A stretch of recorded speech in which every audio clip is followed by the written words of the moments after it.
ചക്കുവള്ളം ഗോപാല ശ്രീകൃഷ്ണസ്വാമി ക്ഷേത്ര തിരുസന്നിധിയിൽ ഗരുഡ ഭഗവാന്റെ മേലേറി നിൽക്കുന്ന വേറൊരു ഗരുഡ ഭഗവാനെയാണ് ഇപ്പോൾ നിങ്ങൾ കണ്ടുകൊണ്ടിരിക്കുന്നത്. ഇത് ഇടുക്കി ജില്ലയിൽ ചക്കുവള്ളം പഞ്ചായത്തിൽ ചക്കുവള്ളം കരയിൽ ചക്കുവള്ളം ഗോപാല ശ്രീകൃഷ്ണസ്വാമി പ്രഭതൂക്കി വരമരുളിയിടുന്ന പുണ്യമാർന്ന ഒരു സങ്കേതമാണ്. ഈ സങ്കേതത്തിൽ വ്യാഴാഴ്ച വൈകിട്ടാണ് ഈ ഗരുഡൻ ശ്രീകൃഷ്ണപരന്ത് ഇവിടെ എത്തിച്ചേർന്നത്.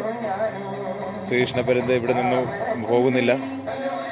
അദ്ദേഹം ഈ പരമമാർന്ന പുണ്യമാർന്ന ഈ സങ്കേതത്തിൽ വന്ന് നിൽക്കുകയാണ്. ഇദ്ദേഹം ഇവിടെ ഐശ്വര്യ ചൈതന്യ സ്വരൂപനായി ശ്രീകൃഷ്ണ ഭഗവാന്റെ തിരുസന്നിധിയിൽ വന്ന് നിൽക്കുകയാണ്.